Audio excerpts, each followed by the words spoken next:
Paz do Senhor, amados irmãos e irmãs em Cristo. Aqui quem vos fala, mais uma vez, irmão Rui, trazendo uma palavra. Hoje eu vou falar da figueira sem frutos, que está em Mateus, capítulo 21, do versículo 18 ao 22. De manhã cedo, quando voltava para a cidade, Jesus teve fome. Vendo uma figueira à beira do caminho, aproximou-se dela, mas nada encontrou, a não ser folhas.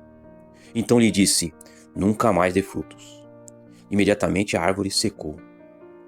Ao verem isso, os discípulos ficaram espantados e perguntaram: como a figueira secou tão depressa?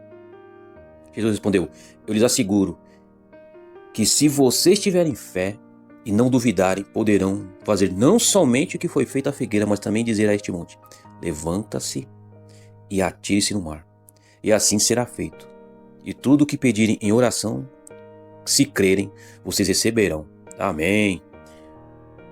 Meus irmãos, este acontecimento, que é dito no Evangelho de Mateus, que está em Marcos também, é muito rico em ensinamentos de Jesus.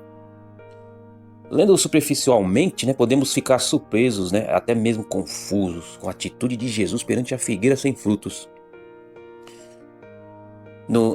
Em Marcos, tem uma informação importante que é acrescentada, porque não era tempo de figos. Olha só. Se a árvore não estava no seu período de dar frutos, por que então Jesus amaldiçoou a figueira, de modo que ela nunca mais desse frutos? Imaginem, irmãos.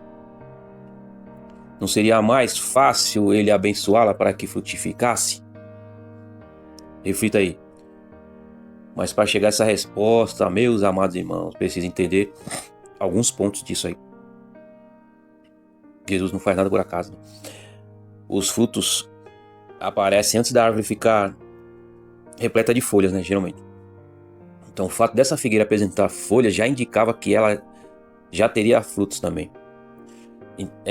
Compreendemos que Jesus não amaldiçoou a figueira pelo simples fato dela não apresentar frutos, mas sim pela sua aparência enganosa de frutífera. Era uma árvore bela, bonita, mas não frutificava. E essas folhas sem frutos indicavam uma promessa vazia, Pessoas lindas e belas e vazias por dentro.